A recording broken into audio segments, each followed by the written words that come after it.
Une semaine avant Noël, mon père exigeait que je serve 30 invités. J'ai dit oui, puis j'ai fait mes valises. La note que j'ai laissée l'a fait pâlir, mais la vraie surprise restait à venir. La première vague de froid de décembre donne toujours à Lyon un air de petite ville. Le ciel est bas et lourd. Le vent sent les gaz d'échappement et le bitume mouillé. Et soudain, chaque vitrine se pare de paillettes, comme si la ville essayait de vous convaincre que tout est chaleureux et sûr. Cet après-midi-là, je suis sorti de l'hôpital où je travaille dans les services administratifs, mon badge se balançant encore contre mon manteau, et je sentais déjà la pression des fêtes monter dans ma poitrine. Pas le genre amusant. Le genre qui vous crispe les épaules avant même que quoi que ce soit n'arrive. Ma voiture était garée au fin fond du parking, là où les lampadaires vacillent comme s'ils étaient fatigués eux aussi. Je me souviens du bruit de mes chaussures sur l'asphalte gelé. De la façon dont mon souffle formait un nuage avant de disparaître et de la maladresse de mes doigts gourds qui cherchaient mes clés. Je m'étais promis de faire simple cette année. Un peu de shopping, un peu de sommeil, et peut-être, pour une fois, ne pas passer le mois entier à me préparer à répondre aux attentes de quelqu'un d'autre.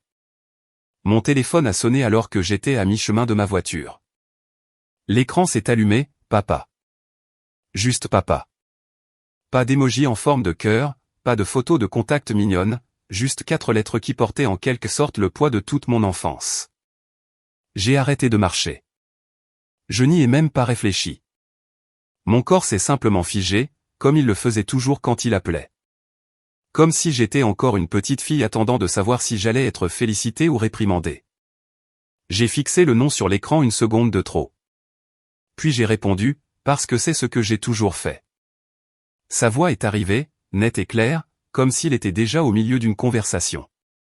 Il n'a pas demandé comment s'était passée ma journée. Il n'a pas demandé si je conduisais, si j'avais une minute, si j'étais fatigué. Il est allé droit au but. Léna, Noël se passe chez moi cette année. 30 membres de la famille viennent. J'ai besoin que tu cuisines, que tu nettoies et que tu serves toute la journée. Tout doit être parfait. Il y eut une pause, juste assez longue pour qu'il reprenne son souffle, comme s'il venait de me tendre une liste de courses et s'attendait à ce que je la lui relise. À ce moment-là, j'ai senti quelque chose en moi produire un petit déclic, silencieux. Pas une rupture spectaculaire, pas une scène de film où une femme s'enfuit dans la neige. C'était plutôt comme un fil tendu depuis des années qui finissait par céder. J'ai pensé aux années que j'avais passées à essayer de faire en sorte que les fêtes se déroulent sans accroc pour lui, à essayer de le mettre en valeur, à essayer de mettre tout le monde à l'aise pendant que j'avalais ma propre fatigue comme si c'était normal. Si vous écoutez en ce moment, je dois vous demander quelque chose. Que faites-vous en écoutant cette histoire? Moi, j'étais debout sur un parking glacial après le travail, les clés à la main, fixant ma voiture comme si elle pouvait me sauver. Pendant que mon père m'assignait tranquillement une autre fête à laquelle je n'avais jamais consenti. Il a continué à parler comme si mon silence était un accord. Il voulait que ce soit haut de gamme. C'étaient ses mots. Haut de gamme, pas simple, pas chaleureux, pas une auberge espagnole où chacun apporte quelque chose en riant. Haut de gamme, comme une photo dans un magazine, comme s'il pensait que le bon centre de table pouvait masquer les fissures de notre famille. Assure-toi qu'il y ait de la bonne nourriture, a-t-il dit, pas des trucs bon marché. Les gens viennent de loin. Ils s'attendent à quelque chose de bien. Je pouvais entendre le faible son d'une télévision en arrière-plan chez lui, comme s'il se prélassait tout en planifiant mon labeur. Je pouvais l'imaginer dans son fauteuil inclinable, les épaules détendues, la télécommande à la main, s'imaginant déjà recevoir une pluie de compliments. Il n'a pas dit merci. Il n'a pas dit s'il te plaît. Il n'a pas dit, peux-tu m'aider? Il a dit, j'ai besoin que tu fasses ça. J'avais la gorge serrée. Une partie de moi voulait argumenter. J'avais tellement de mots prêts, empilés comme des boîtes dans un placard. Je travaille à plein temps. Je suis fatigué. Je ne peux pas prendre des jours de congé juste pour préparer ta fête. Pourquoi invites-tu 30 personnes sans me demander? Pourquoi supposes-tu toujours que je le ferai? Mais je savais comment cette conversation se terminerait. Papa deviendrait silencieux de cette façon qu'il a, celle qui signale que vous êtes sur le point d'être qualifié de difficile. Il dirait que je faisais toute une histoire pour rien. Il dirait que la famille, ça s'entraide. Il dirait que maman serait déçue de moi. Maman. Même après sa mort, il l'utilisait encore comme un levier. J'ai ravalé mes mots. J'ai senti ma mâchoire se crisper, mes doigts se refermer si fort sur mes clés qu'ils s'enfonçaient dans ma paume. Puis j'ai dit, d'une voix qui semblait appartenir à quelqu'un de plus courageux que moi, bien sûr, papa. Il a émis un son satisfait, comme si l'affaire était réglée. Bien. On se voit ce week-end. On passera en revue le menu. Il a raccroché le premier. Je n'ai pas bougé pendant quelques secondes. Le vent s'engouffrait dans mon manteau. Quelque part sur le parking, un abri à chariot cliquetait comme une cage mal fixée. J'ai regardé mon téléphone, puis le pare-brise sombre de ma voiture, et j'ai pensé, non, nous ne passerons pas en revue le menu. Pas cette année. Je suis monté dans ma voiture et je suis resté assise, les mains sur le volant, sans tourner la clé. Mon esprit a commencé à rejouer les derniers Noëls. Il y a eu l'année où papa a insisté pour avoir une côte de bœuf et une table de dessert digne d'un mariage. Il n'a rien payé. C'est moi qui ai tout payé. Je me souviens d'avoir fait la queue à la caisse du supermarché avec un chariot plein de nourriture, regardant le total grimper de plus en plus haut et me disant que ce n'était pas grave, parce que c'était la famille. Il y a eu l'année où il a décidé que nous avions besoin de fromage de spécialité et de biscuits importés parce que son cousin d'une autre région venait. Je l'ai regardé pérorer sur le fait qu'un bon hôte ne lésine pas sur les moyens. Puis je l'ai regardé s'éloigner pendant que je sortais ma carte de crédit. Et puis il y a eu l'incident du vin.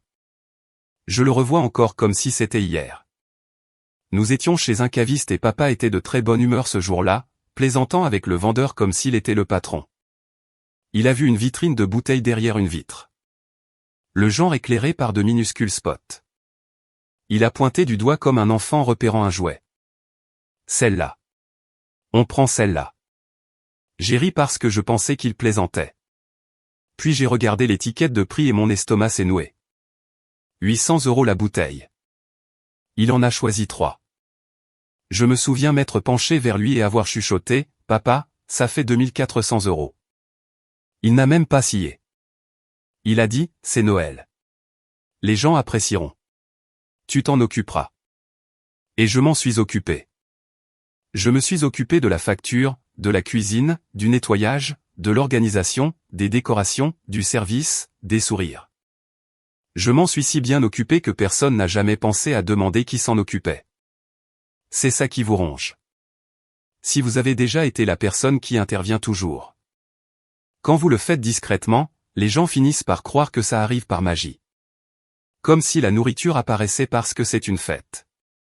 Comme si la maison restait propre parce qu'elle est censée l'être. Comme si la personne qui fait le travail ne se fatigue jamais, n'éprouve jamais de ressentiment, n'a pas sa propre vie. Le temps que je rentre chez moi, le ciel s'assombrissait déjà. La circulation lyonnaise serpentait lentement devant les couronnes lumineuses et les bonshommes de neige gonflables. Et j'avais l'impression de regarder tout le monde vivre dans un film de Noël pendant que j'étais coincé dans les coulisses, à transporter des accessoires et à nettoyer les dégâts. Je vis seul dans un petit appartement dans le nord de la ville. Rien de luxueux, juste moi, un canapé qui a connu des jours meilleurs et une kitchenette. En entrant, j'ai enlevé mes chaussures d'un coup de pied et je suis resté là un instant, à écouter le silence. Le silence, c'est ce dont j'avais envie, pas d'un autre rassemblement, pas d'une autre performance. J'ai posé mes clés sur le comptoir et j'ai fixé le coin de mon placard où se trouvait ma vieille valise. Elle n'était pas glamour. Elle avait des éraflures et une tirette de fermeture éclair cassée que j'avais réparée avec un anneau de porte-clés.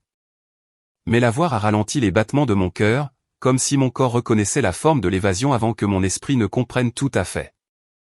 Je n'ai pas hésité. J'ai juste ouvert mon placard, sorti la valise et l'ai posée sur mon lit. Le mouvement semblait automatique, comme si mes mains attendaient la permission depuis des années. Puis mon téléphone a de nouveau vibré. Un SMS de papa. N'oublie pas, 30 personnes. Il faut les impressionner. Les impressionner? Le mot m'a fait serrer la mâchoire. Didier se comportait comme si le but de Noël était d'obtenir l'approbation de parents que nous voyons à peine. Comme si leur compliment valait plus que mon temps, mon argent, ma dignité. J'ai tapé une réponse, puis je l'ai effacée. J'ai tapé à nouveau, puis j'ai effacé ça aussi. Je pouvais déjà entendre sa réponse dégoulinante de déception. Je pouvais entendre la façon dont il raconterait l'histoire au reste de la famille. Léna est difficile. Léna est stressée. Léna est dramatique. Je me suis assise sur le bord de mon lit et j'ai pris une profonde inspiration.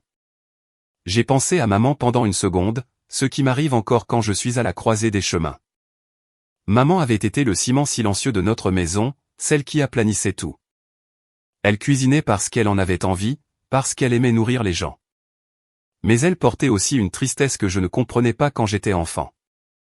Maintenant, je me demande quelle part de son amour s'est transformée en obligation, et combien de fois elle a ravalé ses propres besoins comme j'avais ravalé les miens.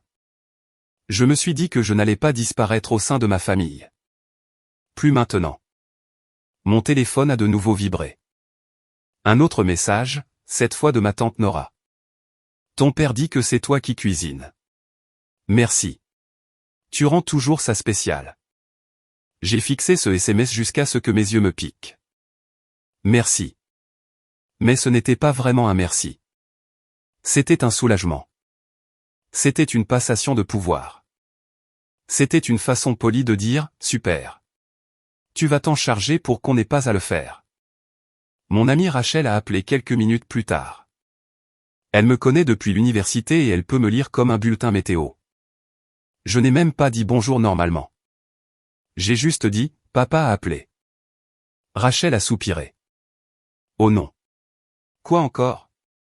Je lui ai raconté et j'ai entendu ma propre voix comme si elle appartenait à quelqu'un d'autre, énumérant la même vieille histoire. 30 par an, haut de gamme, toute la journée. Parfait. Rachel est restée silencieuse un instant. Puis elle a dit, « Léna, est-ce que tu vas vraiment le faire ?» J'ai ouvert la bouche pour dire oui. Le mot était là, dressé en moi. Mais ensuite j'ai regardé la valise sur mon lit et je me suis entendu dire autre chose. Je ne pense pas que je puisse. Je ne pense pas que je le ferai. Rachel n'a pas applaudi ni agi comme si c'était mignon. Elle a juste dit, bien, parce que tu es épuisé et que tu es fauché à force de payer pour son idée de la perfection. Et il te parle encore comme si tu étais son employé. Employé. Ce mot m'a frappé durement parce que c'était vrai. Je n'étais pas sa partenaire pour recevoir. J'étais son aide non rémunérée. Après avoir raccroché, je suis allé dans ma cuisine et j'ai ouvert mon frigo. Il n'était pas vide, mais il n'était pas non plus approvisionné pour 30 personnes. J'ai vu les courses que j'avais faites pour moi. Les choses simples qui font que ma semaine se déroule bien. Du yaourt, de la salade, une boîte d'œufs, des restes de soupe. Une vie normale. Je me suis appuyé contre le comptoir et j'ai essayé d'imaginer la semaine suivante si je restais sur cette voie. Je serais au magasin tous les soirs après le travail, jetant de l'argent pour les ingrédients que papa exigeait. Je passerais mon week-end à nettoyer sa maison, à frotter les plinthes, à polir les vitres, m'assurant que personne ne puisse l'accuser de vivre comme un être humain normal. Je cuisinerais pendant des heures pendant que les parents s'assoiraient dans le salon et parleraient par-dessus le bruit de mon travail. Je servirais les assiettes, remplirais les verres, essuierais les comptoirs et sourirais jusqu'à ce que mes joues me fassent mal. Et puis je rentrerai chez moi après que tout soit fini, épuisé, peut-être un peu malade, avec mon compte en banque plus léger et mon cœur plus lourd. Je suis retourné dans ma chambre et j'ai passé la main sur la valise. Mon esprit essayait de me faire peur pour que je me soumette. Il sera en colère. Ta famille parlera. Ils diront que tu as gâché Noël. Mais une autre pensée a surgi, calme et ferme. Si Noël s'effondre parce qu'une personne refuse d'être une bonne, alors ce n'était jamais une fête de famille. C'était une mise en scène. Je me suis assise et j'ai commencé à faire une liste dans ma tête. Pas une liste de courses, mais une liste de limites. Qu'est-ce qui était à moi? Qu'est-ce qui n'était pas à moi? Ce que j'avais payé. Ce que j'avais fourni. Ce que j'avais donné, comme si cela n'avait pas d'importance. Je n'ai pas tout décidé à ce moment-là. Je ne savais pas exactement comment ça se passerait. Qui prendrait le parti de papa? Qui ferait semblant de ne pas remarquer? Qui se souviendrait soudain que j'étais une personne? Mais je savais une chose avec une certitude absolue. Je n'allais pas rester dans cette cuisine cette année en faisant semblant d'aller bien. En faisant semblant que mon argent et mon temps étaient infinis. J'allais arrêter la machine. J'ai sorti quelques vêtements et les ai pliés dans la valise. Pas encore un emballage complet, juste assez pour que ce soit réel. Mes mains tremblaient un peu au début, puis se sont stabilisées. Je sentais les battements de mon cœur dans ma gorge, mais en dessous, il y avait autre chose que je n'avais pas ressenti depuis longtemps. Le soulagement. Mon téléphone a de nouveau vibré, et je ne l'ai pas vérifié tout de suite. J'ai fermé la valise à moitié, me suis rassise sur mon lit et me suis laissé fixer le plafond pendant un moment de silence, laissant la réalité s'installer. Une semaine avant Noël, mon père a appelé et m'a dit que 30 membres de la famille venaient et que je devais cuisiner, nettoyer et servir toute la journée.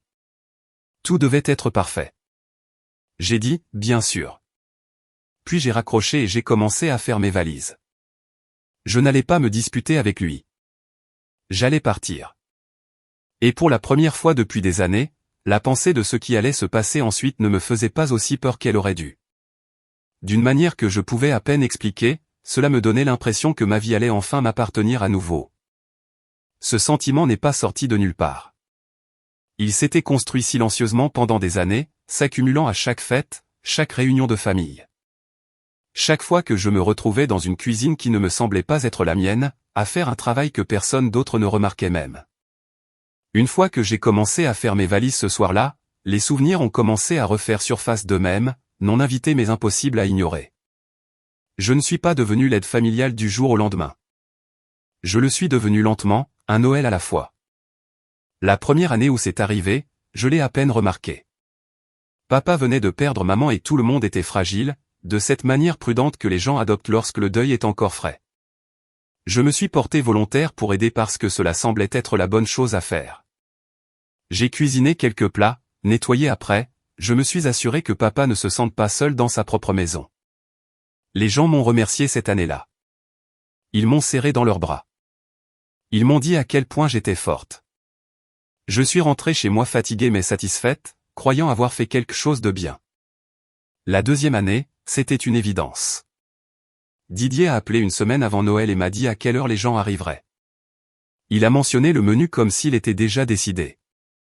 Il a dit que ce serait plus simple si je m'en occupais comme la dernière fois. Je me souviens d'avoir fait une pause au téléphone, attendant qu'il me demande si j'étais d'accord. Il ne l'a pas fait. J'ai dit oui quand même. C'est l'année où il a commencé à utiliser le mot mieux. La nourriture devrait être meilleure. La table devrait avoir l'air plus belle. Nous voulons que les choses soient spéciales. Spécial, j'ai appris, signifiait plus cher, plus de travail, plus de pression. Cela ne signifiait jamais une responsabilité partagée. La troisième année, mon rôle s'était complètement figé. Je n'étais pas une fille qui aidait. J'étais celle qui faisait fonctionner Noël. Les gens arrivaient et me demandaient immédiatement où mettre leur manteau, où étaient les boissons, à quelle heure le dîner serait prêt. Personne ne demandait à papa. Il était occupé à recevoir, assis dans son fauteuil, racontant des histoires, acceptant des compliments pour l'ambiance. Je me suis dit que c'était temporaire, qu'une fois les choses installées, une fois que tout le monde se serait adapté, ça s'équilibrerait. C'est ce que les femmes comme moi se disent toujours. Nous confondons l'endurance avec la vertu. L'aspect financier s'est insinué discrètement aussi. Au début, c'était de petites choses. Didier me demandait de prendre quelques articles supplémentaires parce que j'étais déjà au magasin. Je payais et je supposais qu'il me rendrait l'argent plus tard. Il ne l'a jamais fait, mais il était gênant d'en parler devant la famille, alors j'ai laissé tomber. Puis les listes se sont allongées. Il voulait des cocktails de crevettes une année parce que quelqu'un d'une autre région aimait les fruits de mer. Il voulait un buffet de desserts sophistiqué une autre année parce qu'il avait vu quelque chose en ligne. Il me faisait des suggestions comme des faveurs, pas des ordres. Mais elles venaient toujours avec une attente. Si j'hésitais, il me rappelait que Noël n'arrive qu'une fois par an. Je n'étais pas riche. C'est quelque chose que j'aimerais que les gens comprennent. Je travaillais à plein temps. Je payais mes propres factures et j'essayais d'économiser quand je le pouvais. Je n'avais pas de fortune cachée qui rendait ces dépenses faciles. J'avais juste une forte aversion pour les conflits publics. Je détestais l'idée que des parents chuchotent que j'étais radine ou difficile. Je détestais l'idée de mettre papa dans l'embarras devant les gens qu'il voulait impressionner. Alors je payais tranquillement, constamment, sans me plaindre.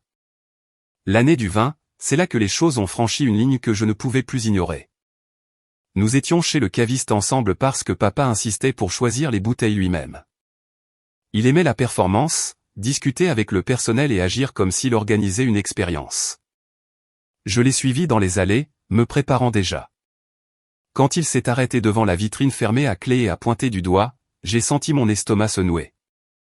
Ces bouteilles étaient exposées comme des bijoux. Verre épais, étiquette élégante, le genre de vin que personne ne déguste vraiment correctement lors d'un dîner de famille bruyant. Le vendeur a déverrouillé la vitrine et papa en a demandé 3. Pas une, 3. Quand j'ai mentionné discrètement le prix, il a balayé ça d'un revers de main. Il a dit que c'était pour la famille. Il a dit que les gens apprécieraient. Il a dit que je m'en occuperais. Pas demandé, ordonné. À la caisse, le total s'est affiché, et je me souviens avoir senti mon visage chauffer. Le vendeur m'a regardé, attendant. Papa s'était déjà écarté, discutant avec quelqu'un qu'il reconnaissait. J'ai sorti ma carte et j'ai payé. La machine a bipé, et comme ça, près de 2400 € ont quitté mon compte. Personne ne m'a remercié pour ce vin. Ils ont loué papa pour son goût. Après ça, il est devenu normal qu'il décide et que je finance. Il suggérait des améliorations avec désinvolture. Meilleure viande, meilleurs accompagnements, meilleures boissons. Il n'a jamais dit qu'il paierait. Il n'a jamais dit qu'il ne paierait pas. Il a simplement supposé que je m'en occuperais. De la même manière qu'il a supposé que je m'occuperais de la cuisine et du nettoyage. Ce qui rendait les choses pires, c'est à quel point tout cela était invisible. Les gens complimentaient le repas et regardaient papa. Ils louaient l'atmosphère et le remerciaient d'avoir reçu. Si quelqu'un me reconnaissait, c'était généralement avec un commentaire sur mon organisation ou sur le fait que j'aimais toujours être occupé. Comme si c'était mon passe-temps, pas mon obligation. Je ne les ai pas corrigés. J'ai souri. J'ai continué à bouger. Je me suis dit que peu importait qui recevait le crédit. Mais ça importait. Ça importait plus que je ne voulais l'admettre. Je me souviens d'un matin de janvier, quelques semaines après Noël, assise à la petite table de ma cuisine, mon ordinateur portable ouvert. La neige tombait dehors, lente et régulière, et l'appartement était silencieux. Je vérifiais mon relevé de carte de crédit comme je le faisais toujours, essayant de planifier l'année à venir. Ligne après ligne était étiquetée supermarché, épicerie fine, caviste. Le total en bas me serrait la poitrine. Des milliers d'euros dépensés pour des dîners de famille. Pas de remboursement, pas de discussion, pas de reconnaissance. J'ai fixé l'écran et j'ai senti quelque chose de proche de la panique monter. Pas parce que je ne pouvais pas payer mes factures, mais parce que j'ai réalisé avec quelle facilité c'était devenu normal. Le peu d'espace qu'il me restait pour dire non sans provoquer une scène. C'est à ce moment-là que j'ai compris la vraie raison pour laquelle je continuais à payer. Ce n'était pas de la générosité. C'était de l'évitement. J'achetais la paix, ou du moins son illusion. Je payais pour que les choses se passent bien, pour que papa soit fier, pour que les parents soient à l'aise, et tout le monde profitait de mon silence. J'ai essayé une fois d'en parler. Pas directement. J'ai mentionné avec désinvolture que les fêtes étaient devenues chères. Papa a balayé ça d'un revers de main. Il a dit qu'il ne fallait pas compter les sous en famille. Il a dit que si j'avais des difficultés, je n'avais qu'à le dire. Comme si c'était ça le problème. Pas l'attente, pas la supposition, juste mon incapacité à suivre. J'ai laissé tomber. J'ai toujours laissé tomber. Au fil des ans, mon rôle s'est encore solidifié. Les gens ont commencé à me dire leurs préférences. Quelqu'un aimait les desserts sans gluten. Quelqu'un d'autre ne mangeait pas de viande rouge. Il me le disait à moi, pas à papa, parce qu'il savait que j'étais celle qui faisait en sorte que ça arrive. J'ai remarqué autre chose aussi. Papa ne demandait jamais à personne d'autre d'aider financièrement. Pas à ma tante, pas à mes cousins, pas même aux parents qui venaient de loin et restaient plusieurs jours. Le coup allait dans une seule direction, vers moi, et personne ne le remettait en question parce que je ne le faisais pas. Au moment où ce Noël est arrivé, on ne s'attendait pas seulement à ce que je cuisine et nettoie. On s'attendait à ce que je finance toute la performance.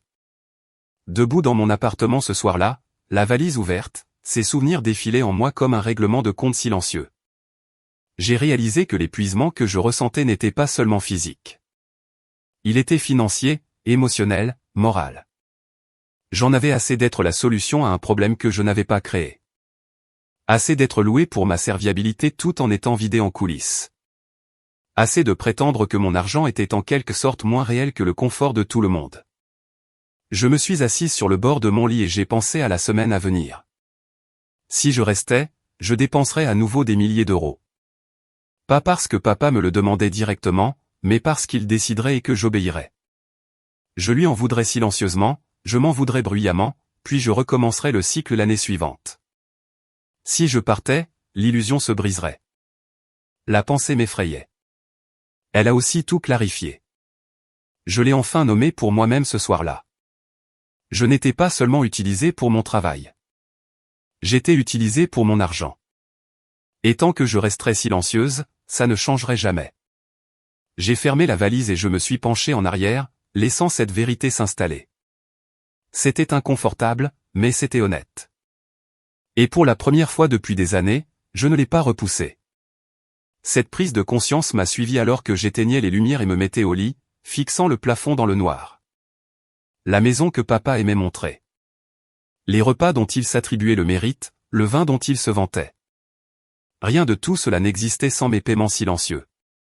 Et je savais avec une certitude qui faisait battre mon cœur que si je n'arrêtais pas maintenant, je ne le ferais jamais. Je me suis endormi ce soir-là avec mon téléphone face contre la table de nuit.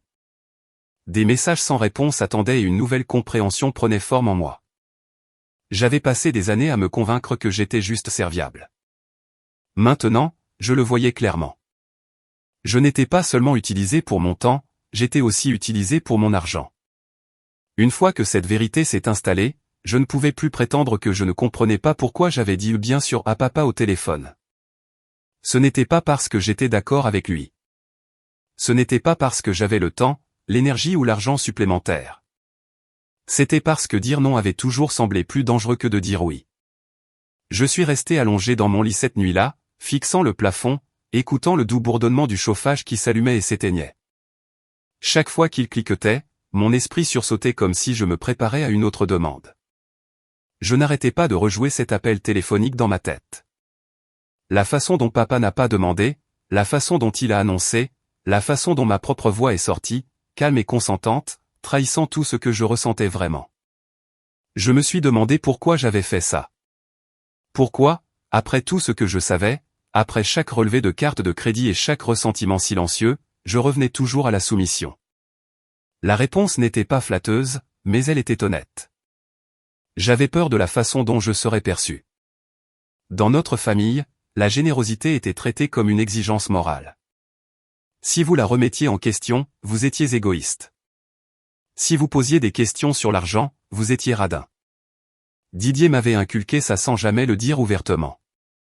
Chaque fois que j'essayais de parler de budget ou de limite, il mettait fin à la discussion avec une phrase familière. Il disait que je ramenais tout à l'argent alors qu'il s'agissait de la famille. Il disait que la famille ne devait pas tenir les comptes. Ce qu'il n'a jamais reconnu, c'est que quelqu'un tenait toujours les comptes. C'était juste moi. Je me suis souvenu de la première fois où je lui ai posé des questions sur les coûts. C'était quelques années en arrière, après Noël, quand je me sentais particulièrement à court d'argent. J'avais fait des heures supplémentaires avant les fêtes, puis j'avais passé mes jours de congé à cuisiner et à nettoyer chez lui. J'étais fatigué et l'épuisement me rendait plus courageuse que d'habitude. Je lui ai dit que les fêtes étaient devenues chères. Je l'ai dit avec précaution, comme si je testais une glace fine. Il a ri, pas méchamment, mais avec dédain. Il m'a dit de ne pas être radine. Il a dit que c'était la famille. La conversation s'est terminée là, non pas parce que le problème était résolu, mais parce que j'ai reculé. J'ai toujours reculé. Papa avait une façon de vous faire sentir petite pour l'avoir questionné. Même quand il le faisait doucement. Il ne criait pas. Il ne menaçait pas. Il présentait simplement les choses d'une manière qui vous faisait douter de vous-même. Si vous résistiez, vous aviez l'impression d'échouer à un test de loyauté tacite. Je savais que si je refusais de financer ce Noël, l'histoire se répandrait rapidement. Léna deviendrait la fille qui a abandonné son père pendant les fêtes. Celle qui a rendu les choses gênantes. Celle qui se souciait plus de l'argent que de la famille. Personne ne mentionnerait le fait que papa a invité 30 personnes sans demander qui paierait. Personne ne mentionnerait qu'il s'attendait à un événement haut de gamme sans contribuer financièrement. Il verrait juste l'absence et supposerait que cela signifiait que je ne m'en souciais pas. Cette peur m'avait maintenu docile pendant des années. Je me suis levé et je suis allé dans le salon où mon ordinateur portable était posé, fermé, sur la table basse. L'appartement était silencieux, le genre de silence qui laisse vos pensées devenir plus fortes. J'ai ouvert l'ordinateur portable et je me suis connecté à mes emails, puis à mon compte bancaire. Je ne l'ai pas fait pour me punir. Je l'ai fait parce que j'avais besoin de le voir clairement. Page après page montrait le même schéma. Des pics en décembre, des supermarchés, des épiceries fines, des cavistes, des frais qui correspondaient parfaitement à chaque fête que j'avais aidé à organiser. J'ai fait défiler lentement, sentant ma poitrine se serrer à chaque nom familier. Je n'ai pas additionné le total au début. Je n'étais pas prête. Au lieu de cela, j'ai regardé les dates, le rythme, la fiabilité avec laquelle mon argent quittait mon compte pour des événements familiaux qui n'étaient jamais présentés comme ma responsabilité, mais qui devenaient toujours mon fardeau. Quand j'ai finalement fait le calcul, j'ai senti mon estomac se nouer. Au fil des ans, j'avais dépensé des dizaines de milliers d'euros pour que papa ait l'air d'un hôte généreux. De l'argent que j'aurais pu économiser. De l'argent que j'aurais pu utiliser pour voyager, pour me reposer, pour me constituer un coussin de sécurité. De l'argent que j'avais donné tranquillement, pensant que c'était le prix de la paix. Je me suis penché en arrière sur le canapé et j'ai couvert mon visage avec mes mains. Pendant un moment, j'ai ressenti quelque chose de proche de la honte. Pas parce que j'avais été généreuse, mais parce que je m'étais laissé prendre pour acquise pendant si longtemps. J'ai pensé à la fréquence à laquelle papa parlait des valeurs familiales, de faire ce qui est juste. Il croyait en ces choses, je pense, ou du moins il y croyait d'une manière qui ne lui demandait jamais de sacrifier quoi que ce soit lui-même. Ces valeurs semblaient toujours me coûter plus cher qu'à lui. Cette nuit-là, j'ai aussi pensé à maman. Elle gérait l'argent différemment. Elle tenait des listes. Elle faisait attention. Elle savait exactement ce que les choses coûtaient, même quand elle choisissait de dépenser. Je me suis souvenu qu'elle m'avait dit une fois tranquillement que l'amour ne signifiait pas ignorer la réalité. À l'époque, je n'avais pas compris ce qu'elle voulait dire. Je comprends maintenant. La vérité, c'est que j'ai dit bien sûr parce qu'on m'avait appris à croire que mon inconfort importait moins que le confort de tout le monde, que mon stress financier était un échec personnel, pas le résultat d'attentes déraisonnables. Que maintenir la paix valait n'importe quel prix tant que personne n'élevait la voix. Mais allongé là, fixant la lueur de l'écran de mon ordinateur portable, j'ai réalisé que quelque chose avait changé. Je ne pouvais plus prétendre que je ne connaissais pas le coup. Je ne pouvais plus me dire que c'était juste cette fois, juste une fête de plus, juste jusqu'à ce que les choses changent. Les choses ne changeraient pas si je ne changeais pas. Mon téléphone a vibré sur la table basse, me sortant de mes pensées. Un message de papa. Il me demandait si je pouvais passer le week-end pour commencer à planifier. J'ai fixé la notification sans l'ouvrir. Pour la première fois, je n'ai pas ressenti une vague de culpabilité. J'ai ressenti de la clarté. Si j'y allais, je paierais. Si je restais, je dépenserais. Pas seulement de l'argent, mais de l'énergie et de la dignité. Je financerais une fois de plus une expérience qui me faisait sentir invisible. J'ai fermé l'ordinateur portable et je me suis levé, arpentant la longueur de mon salon. Chaque pas semblait délibéré, comme si je traversais une décision au lieu de la contourner. J'ai pensé à mon compte d'épargne, modeste, mais durement gagné. J'ai pensé à la façon dont mes épaules me faisaient toujours mal à la fin de décembre. J'ai pensé à la façon dont je me sentais chaque mois de janvier, me promettant que je ferais les choses différemment l'année suivante. L'année suivante est arrivée. La décision de partir n'était pas impulsive. Ce n'était pas de la vengeance. C'était de l'autopréservation. Je choisissais de me protéger financièrement d'une manière que je n'avais jamais faite auparavant. Je suis retourné dans ma chambre et j'ai ouvert complètement la valise cette fois. J'ai plié les vêtements avec soin, pas à la hâte, mais avec intention. Chaque article semblait être une petite reprise de contrôle. Je ne fuyais pas ma famille. Je m'éloignais d'un système qui ne fonctionnait que parce que je continuais à y cotiser. En faisant mes valises, j'ai imaginé l'alternative. Moi, debout au comptoir de papa, carte à la main, pendant qu'ils discutaient d'amélioration. Moi, hochant la tête, me disant que ce n'était pas grave. L'image m'a serré la poitrine. J'ai fermé la valise et je me suis assise sur le lit, posant mes mains dessus. La peur était toujours là. Je ne faisais pas semblant. Je savais qu'il y aurait des retombées, des questions, des accusations, le silence de certaines personnes et la colère d'autres. Mais sous cette peur, il y avait quelque chose de plus stable. La résolution. Je comprenais maintenant pourquoi j'avais dit ça. Bien sûr, c'était un réflexe construit par des années de conditionnement. Mais comprendre ce réflexe signifiait que je pouvais enfin choisir différemment. J'ai pris mon téléphone et je l'ai retourné face contre la table de nuit. Je n'ai pas répondu à papa. Pas encore. J'avais besoin de silence. J'avais besoin d'espace pour m'engager dans ce choix sans qu'on m'en dissuade. En me rallongeant, la valise faite et en attente, j'ai ressenti un étrange mélange de deuil et de soulagement. Deuil pour la version de moi-même qui pensait que l'endurance était la même chose que l'amour. Soulagement d'avoir enfin tracé une ligne qui protégeait non seulement mon temps, mais mon avenir. Partir n'était plus une question de principe. C'était refuser de financer mon propre manque de respect. Cette prise de conscience s'est installée sur moi comme une couverture, lourde mais ancrée. Et en fermant les yeux, je savais qu'au lever du jour, je ne déballerais pas. J'irai jusqu'au bout. Le matin est arrivé tranquillement, sans drame. Le ciel à l'extérieur de la fenêtre de mon appartement était pâle et plat. Le genre de lumière d'hiver qui rend tout honnête. Je me suis douché, habillé, et j'ai suivi ma routine comme si je me préparais pour une journée de travail normale. Sauf que ma valise se tenait près de la porte, entièrement faite, en attente. Chaque fois que je la regardais, mon cœur battait un peu plus vite. Pas de panique, mais de détermination. J'ai conduit jusqu'à la maison de papa juste après le lever du soleil. Les rues étaient principalement vides, les décorations de Noël encore éteintes, les bonshommes de neige gonflable affalaient comme s'ils dormaient.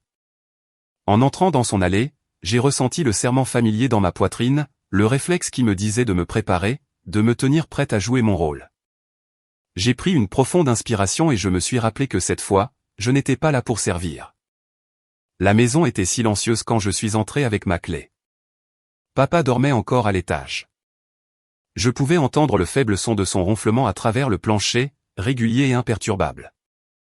Pendant des années, cette maison avait été comme un lieu de travail pendant les fêtes, un endroit où je pointais dès que je franchissais la porte. Debout là ce matin-là, mon manteau encore sur le dos, je la voyais différemment. C'était une scène montée pour un spectacle dont je me retirais enfin. J'ai commencé par la cuisine.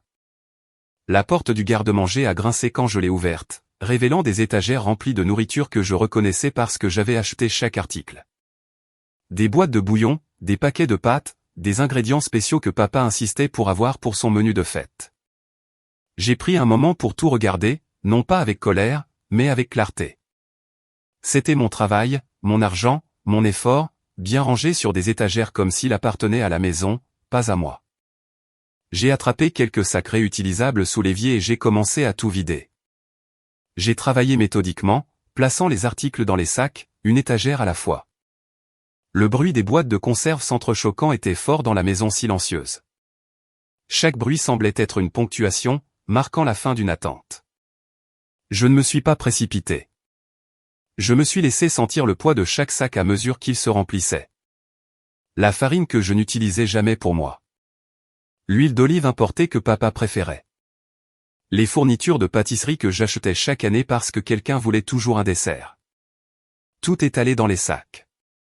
Le réfrigérateur était le suivant. Je l'ai ouvert et j'ai ressenti une brève lueur de culpabilité. Le vieil instinct de laisser des choses derrière pour que personne ne soit dérangé. J'ai repoussé ce sentiment. J'ai retiré les légumes, les viandes et les fromages. Des articles destinés à un festin que je n'organisais plus. Je n'ai laissé derrière que les produits de base que papa achèterait normalement pour lui-même. Du lait, des œufs, quelques restes. Assez pour un homme seul qui savait se nourrir. Quand les étagères du frigo ont été nues, je les ai essuyées. Une habitude si ancrée qu'elle m'a presque fait rire. Même maintenant, je nettoyais après moi. Certaines habitudes ont la vie dure. J'ai porté les sacs jusqu'à ma voiture et les ai empilés soigneusement dans le coffre. L'air froid me mordait les joues, et je l'ai accueilli. Il me faisait sentir éveillé. De retour à l'intérieur, je suis allé dans le salon. Les décorations de Noël étaient déjà partiellement sorties, des boîtes empilées près du coin, attendant que je les installe. J'en avais acheté la plupart au fil des ans, une pièce à la fois, les chemins de table, les bougies, les ornements que papa aimait montrer. Je les ai rassemblés et les ai portés dans la chambre d'amis, celle que papa utilisait rarement. J'ai tout mis à l'intérieur, puis j'ai fermé la porte et les verrouillé. Le clic de la serrure était plus fort que prévu. Définitif. Ensuite, le service de nettoyage. Je suis entré dans le bureau où la lumière du soleil commençait à peine à filtrer à travers les rideaux et j'ai sorti mon téléphone. Le numéro de l'entreprise de nettoyage était enregistré dans mes contacts. Je les avais engagés il y a des années, à l'époque où papa se plaignait que la maison était trop grande pour lui. Je les payais 2 fois par mois. Didier s'attribuait le mérite de la propreté des lieux. J'ai appelé et j'ai annulé. La femme au bout du fil semblait désolée, comme si elle pensait que quelque chose n'allait pas. Je lui ai dit calmement que le service ne serait plus nécessaire. Ma voix n'a pas tremblé. Quand j'ai raccroché, j'ai ressenti une étrange légèreté, comme si je déposais un sac que je portais sans réaliser à quel point il était lourd. J'ai traversé la maison une dernière fois, vérifiant les pièces comme je le faisais toujours avant une fête. Cette fois, je ne cherchais pas la poussière ou le désordre. Je m'assurais de n'avoir rien laissé de moi. Un livre de cuisine ici, un plat de service là, de petites choses qui s'étaient accumulées au fil des ans de services non rémunérés. Dans la cuisine, j'ai pris un morceau de papier dans le tiroir et je me suis assise à table. Mes mains ont plané au-dessus de la page un moment. Je ne voulais pas écrire quelque chose de dramatique. Je ne voulais pas m'expliquer ou défendre ma cause. J'avais passé assez d'années à m'expliquer. J'ai écrit une courte note, claire et simple. J'ai dit que j'avais décidé de partir plus tôt pour mon voyage. J'ai dit que je ne cuisinerais pas, ne nettoierais pas, ne servirais pas. J'ai dit que la maison était entre ses mains. Je lui ai souhaité un Noël parfait. Je n'ai pas mentionné l'argent. Je n'ai pas énuméré de griefs. Je n'ai pas justifié mon choix. Le vide du garde-manger et le silence de la maison diraient tout ce qui devait être dit. J'ai plié la note une fois et l'ai placée sur le comptoir de la cuisine, là où papa la verrait en descendant. À côté, j'ai laissé mon double de clés. Je suis resté là un long moment, écoutant la maison respirer, le bourdonnement du réfrigérateur. Le faible tic-tac de l'horloge sur le mur. À l'étage, papa a bougé dans son sommeil, ignorant que le sol sous ses plans de fête s'était déjà dérobé. J'ai pris mon manteau et mon sac, puis je suis sorti par la porte d'entrée, la fermant derrière moi. Le bruit de sa fermeture a semblé définitif, comme la fin d'une phrase. En chargeant le dernier sac dans ma voiture, j'ai jeté un dernier regard à la maison. Ça avait été la maison de mon enfance, puis mon obligation, puis mon fardeau silencieux. Ce matin-là, elle semblait différente. Neutre, juste un bâtiment, pas un endroit qui possédait mon temps ou mon portefeuille. Je suis monté sur le siège du conducteur et j'ai démarré le moteur. Le chauffage a soufflé de l'air chaud, embuant le pare-brise pendant une seconde avant de s'éclaircir. J'ai reculé lentement de l'allée, m'attendant à moitié à ce que la porte d'entrée s'ouvre pour que papa m'appelle. Rien ne s'est passé. La route devant moi était vide, s'étirant devant moi.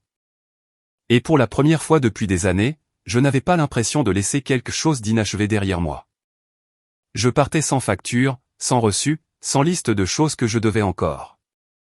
Alors que la maison disparaissait dans mon rétroviseur, une satisfaction tranquille s'est installée en moi.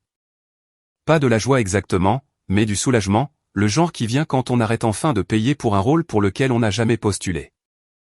J'ai continué à conduire, laissant la distance grandir, sachant que ce que j'avais fait ne pouvait être défait, et étrangement reconnaissante pour cela. Le premier message de papa est arrivé moins d'1 heure plus tard. J'étais sur l'autoroute en direction du nord, la radio à faible volume, mes mains fermes sur le volant. Mon téléphone a vibré sur le siège passager, et j'ai su que c'était lui avant de regarder. Je n'ai pas répondu. Je ne l'ai même pas pris. J'ai gardé les yeux sur la route et je me suis concentré sur le sentiment dans ma poitrine. Cet étrange mélange de peur et de calme qui survient juste après avoir enfin fait quelque chose que l'on a repoussé pendant des années. Quand je me suis arrêté pour faire le plein, j'ai vérifié mon téléphone. Plusieurs appels manqués. Une série de messages empilés les uns sur les autres. Les premiers étaient secs, courts, accusateurs. Ils demandaient où j'étais. Ils disaient que c'était ridicule. Ils disaient que je faisais ma dramatique. Ils me rappelaient que ma famille comptait sur moi. Je les ai lus lentement, remarquant à quel point le ton était familier. C'était la voix que j'avais entendue chaque fois que je sortais du rang. Pas cruelle exactement, mais déçue d'une manière qui atterrissait toujours comme un jugement. Je n'ai pas répondu. Au fil des heures, les messages ont changé. Le ton s'est adouci. La colère a laissé place à autre chose. De la confusion, peut-être, ou la prise de conscience naissante que la machine n'allait pas fonctionner sans moi. Plus tard dans l'après-midi, un autre message est arrivé. Celui-ci était plus long. Il demandait ce qu'il était censé faire. Il disait que les gens arrivaient. Il disait que les choses étaient déjà en marche. Ce qu'il n'a pas demandé, c'est combien j'avais dépensé. Il n'a pas demandé ce que cela m'avait coûté au fil des ans. Il n'a pas demandé si j'étais fatigué. La question ne portait pas sur l'argent. Elle portait sur la logistique, sur le désagrément. J'ai fixé l'écran en faisant la queue à la station-service, l'odeur de carburant épaisse dans l'air. Les gens bougeaient autour de moi, riant, parlant, vivant leur vie. J'avais l'impression de regarder le monde à travers une vitre. Qu'est-ce que je suis censé faire? J'ai failli rire, non pas parce que c'était drôle, mais parce que c'était révélateur. Pendant des années, je m'étais posé la même question en récurant des casseroles ou en passant ma carte au magasin. Qu'est-ce que je suis censé faire? Comment faire pour que ça marche sans contrarier personne? Comment porter ça sans me plaindre? Maintenant, la question lui appartenait. Je n'ai pas répondu. Cette nuit-là, j'ai pris une chambre dans un hôtel modeste à quelques heures de là. Rien de luxueux, propre, calme, le genre d'endroit où personne ne s'attend à ce que vous jouiez un rôle. Je me suis assise sur le bord du lit et j'ai enlevé mes chaussures, sentant la douleur dans mes pieds me rattraper. C'était la première fois de la journée que je m'autorisais à m'arrêter de bouger. Mon téléphone a de nouveau vibré. Cette fois, ce n'était pas papa. C'était ma tante Nora. Elle a commencé doucement. Elle le faisait toujours. Elle a demandé où j'étais. Elle a dit que papa était contrarié. Elle a dit que les gens s'inquiétaient. Je pouvais presque entendre sa voix, basse et prudente, comme si elle essayait de ne pas m'effrayer. Puis elle a dit quelque chose qui m'a noué l'estomac. Elle m'a dit que papa avait déjà acheté du vin cher. J'ai fermé les yeux et je me suis appuyé contre la tête de lit. Bien sûr qu'il l'avait fait. Bien sûr, même après mon départ, même après que le garde-manger ait été vidé et les décorations enfermées, il a continué à faire ce qu'il a toujours fait. Il prenait des décisions sans plan et supposait que quelqu'un d'autre absorberait le coup.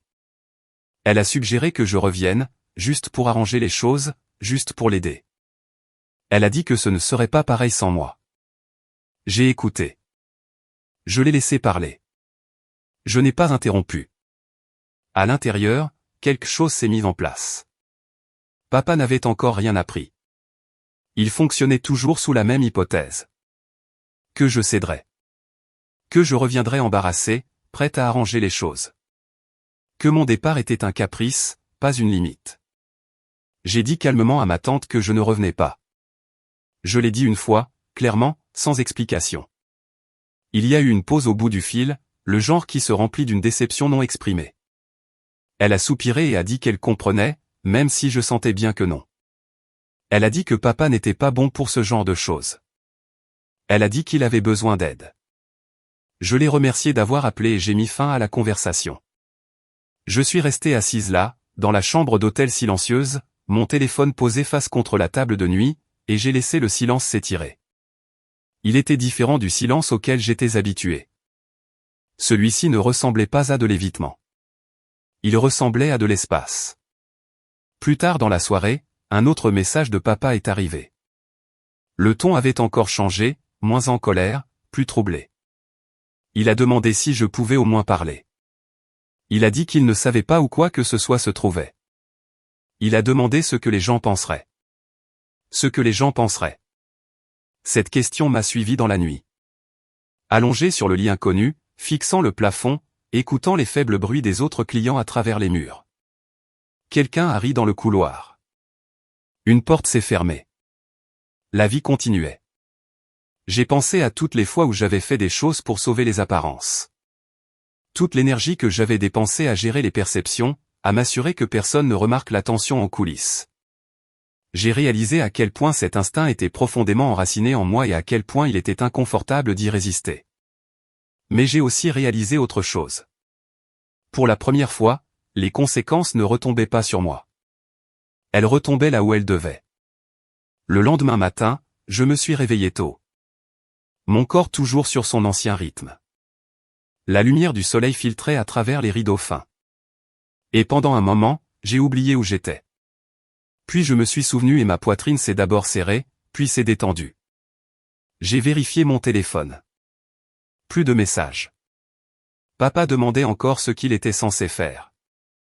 Il disait qu'il n'avait pas bien dormi. Il disait que ça ne me ressemblait pas.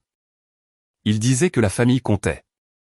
Toujours aucune mention du coût, aucune reconnaissance de l'argent qu'il avait déjà dépensé ou qu'il s'attendait à ce que je dépense. Juste de l'urgence, juste de la pression. Un autre appel est arrivé d'une cousine à qui je n'avais pas parlé depuis des mois. Elle a demandé si tout allait bien. Elle a mentionné que papa semblait stressé. Elle a dit qu'elle avait entendu dire que j'étais parti. Le mot parti flottait entre nous, lourd de sous-entendus. Je lui ai dit que j'avais besoin de temps. Je n'ai pas expliqué davantage. Je ne me suis pas défendu. J'en avais fini de justifier mes choix pour le confort des autres. Au fil de la journée, le schéma s'est poursuivi. Messages, appels, inquiétudes mêlées de frustration. Personne ne m'a accusé ouvertement, mais je pouvais sentir la question tacite planer dans chaque interaction. Pourquoi ferais-tu ça maintenant? Je voulais leur dire que maintenant était le seul moment qui avait du sens. Que attendre après Noël ne ferait que réinitialiser le cycle, que le faire discrètement ne m'avait mené nulle part. Que partir n'était pas un abandon, mais du respect de soi. Je n'ai rien dit de tout cela. L'après-midi, je suis allé faire une longue promenade. L'air était froid et vif, et mon souffle sortait en nuages blancs. J'ai laissé mon téléphone dans ma poche, sans réponse. Chaque pas semblait être un petit acte de défi contre la version de moi-même qui se précipitait toujours pour arranger les choses. J'ai pensé à papa seul dans sa maison, faisant les 100 pas, ouvrant les placards, réalisant à quel point il ne savait pas faire grand-chose. Je n'ai pas ressenti de satisfaction exactement. J'ai ressenti de la clarté. Ce n'était pas une punition. C'était une révélation. Ce soir-là, les messages se sont ralentis. Le silence entre eux s'est allongé. Je pouvais sentir le changement. Le moment où la panique se transforme en résolution de problèmes, où les gens arrêtent d'exiger et commencent à s'adapter. J'ai dîné seul dans un petit restaurant près de l'hôtel. La nourriture était simple, chaude. J'ai payé l'addition sans y penser à deux fois, et l'ironie ne m'a pas échappé. Cette fois, l'argent que j'ai dépensé était pour moi. De retour dans ma chambre, j'ai vérifié mon téléphone une dernière fois. Un dernier message de papa était là, non lu. Je ne l'ai pas ouvert. Je n'en avais pas besoin. J'ai posé le téléphone sur la table de nuit et j'ai éteint la lumière. La pièce est devenue sombre, calme, immobile. Pour la première fois depuis mon départ, j'ai senti tout le poids de mon choix s'installer. Je ne retournais pas en arrière.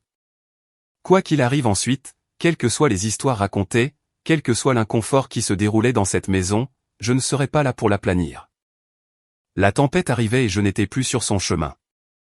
Le lendemain matin, le premier signe que la tempête était passée de la possibilité à la réalité est venu de mon cousin Evan. Il n'était pas du genre à envoyer souvent des SMS.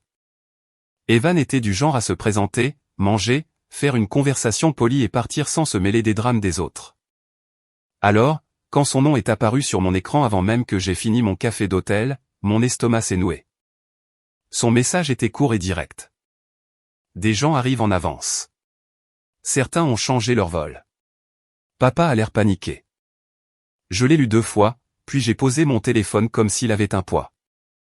En avance signifiait l'imprévu. En avance signifiait qu'il n'y aurait pas de période de grâce pour que papa prétende qu'il avait les choses sous contrôle. En avance signifiait que la maison serait ce qu'elle était. Un garde-manger vide, des décorations sous clé, pas de plateau de nourriture attendant dans le frigo, pas de fille calme dans la cuisine pour tout arranger.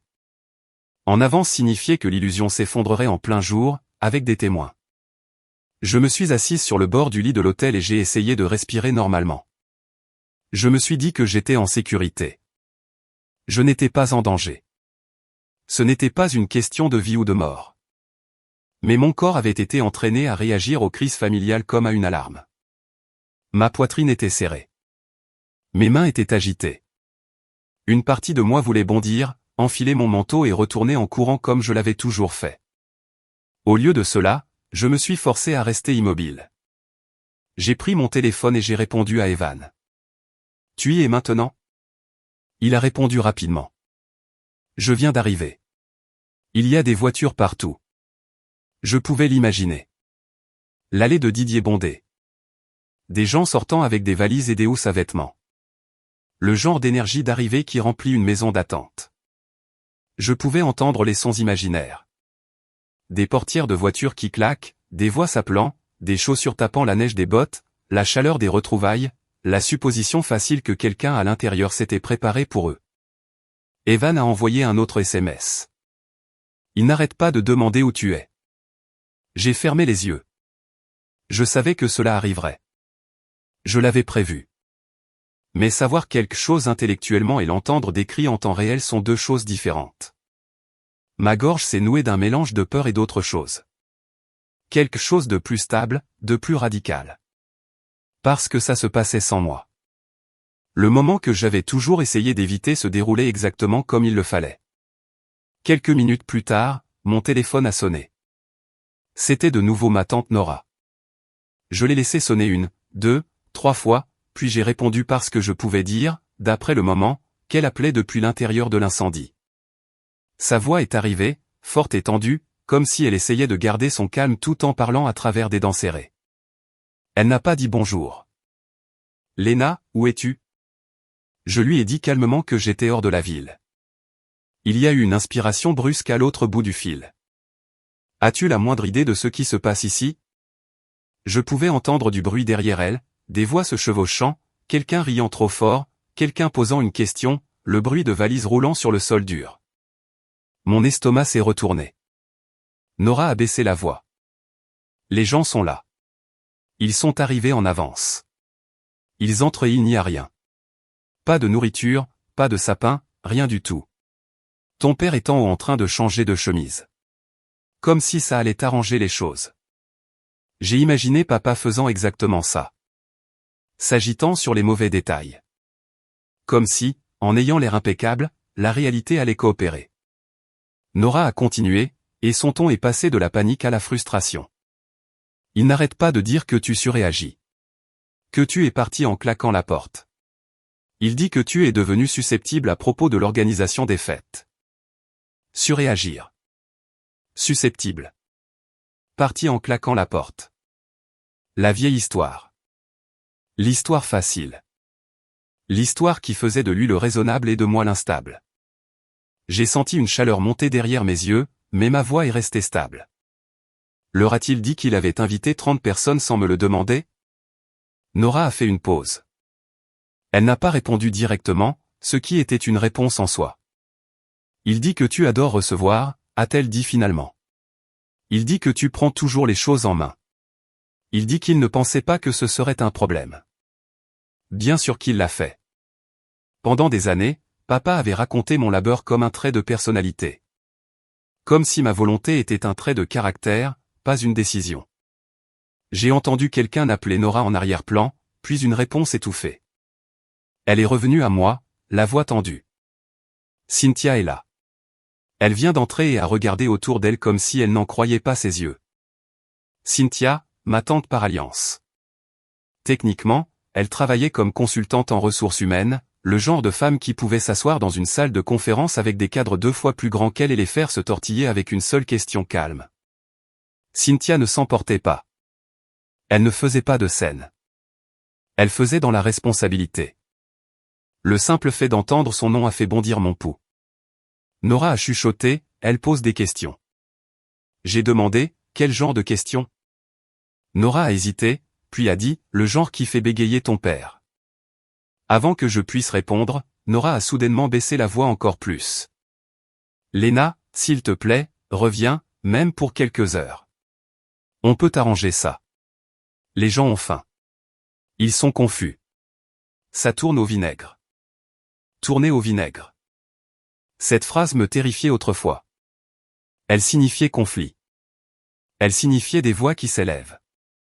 Elle signifiait que les gens prenaient parti. Elle signifiait des commérages qui duraient des années. Cette fois, elle signifiait la vérité. J'ai dégluti et j'ai dit, je ne reviens pas. Nora est restée silencieuse.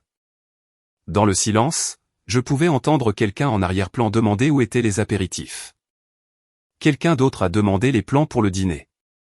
Le bruit d'une porte de réfrigérateur qui s'ouvre et se ferme. Un placard qui claque.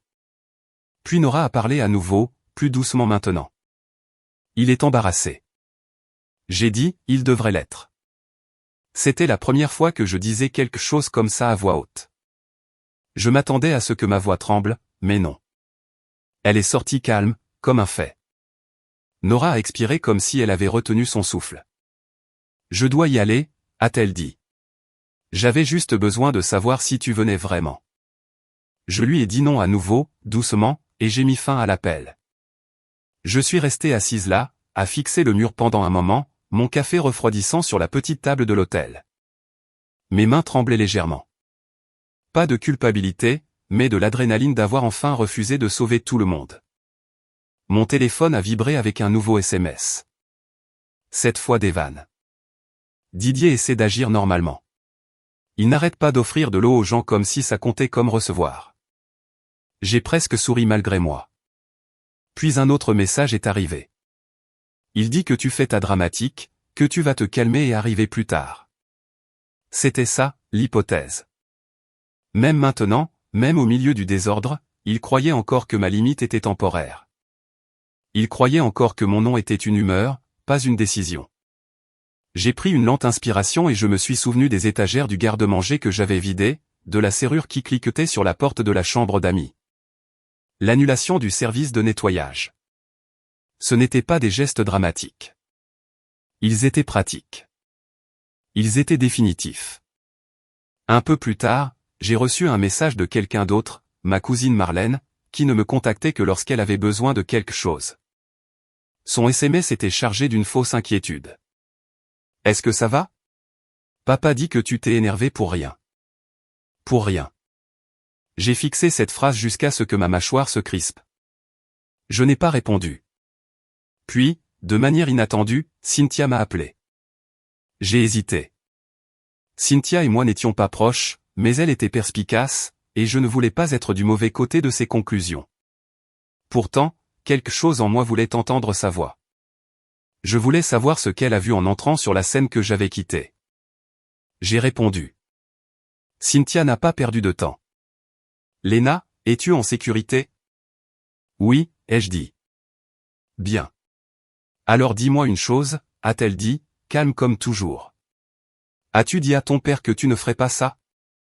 J'ai pris une inspiration. Je lui ai dit que je ne serais pas là. Je lui ai dit que je partais en voyage. Je lui ai laissé une note. Cynthia a fait une pause. Et il a quand même invité tout le monde. Oui. Une autre pause. Le genre de pause qui donne l'impression que quelqu'un prend des notes dans sa tête.